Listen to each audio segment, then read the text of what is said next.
Pakistan telecommunication authority نے on line game pub جی کے خلاف متعدد شکایات موصول ہونے کے بعد اس پر پابندی عائد کرنے کا فیصلہ کر لیا ہے۔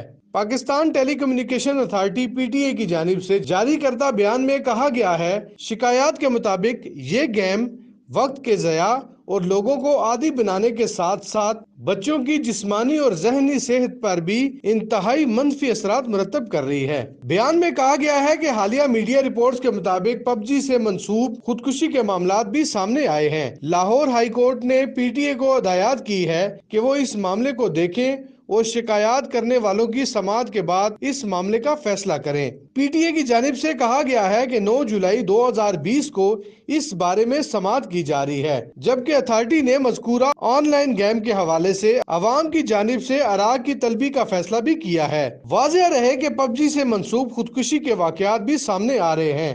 2 خودکشی کے واقعات کو پب جی سے اس وقت جوڑا جا رہا ہے، جبکہ ایک واقعہ جمعرات کو صدر کینٹ کے علاقے میں پیش آیا، جب 20 سالہ نوجوان نے مبینہ طور پر خودکشی کر لی۔ پولیس کے مطابق خودکشی کرنے والے نوجوان کو اس کے والدین نے مسلسل گیم کھیلنے سے منع کیا، جس پر اس نے اپنی جان لے لی۔ دوسرا واقعہ منگل 23 جون کو ہنجراوال کے علاقے میں پیش آیا۔ پولیس کے مطابق اس واقعہ میں والدین نے نوجوان کو گیم کھیلنے سے منع کیا، تاہم ابتدائی تفتیش میں یہ بات سامنے آئی ہے کہ گیم کا ٹاسک پورا نہ کرنے کے غم میں نوجوان نے خودکشی کر لی۔ D I G operation Lahore Ashfaq Ahmed نے کہا ہے کہ پولیس اس نتیجے پر پہنچی ہے کہ یہ گیم نوجوانوں کو انتہائی عادی بنا رہی ہے اور یہ گیم آئس جیسے نشے سے بھی زیادہ خطرناک ہے۔ سہیل ملک، حق نیوز، اسلام آباد۔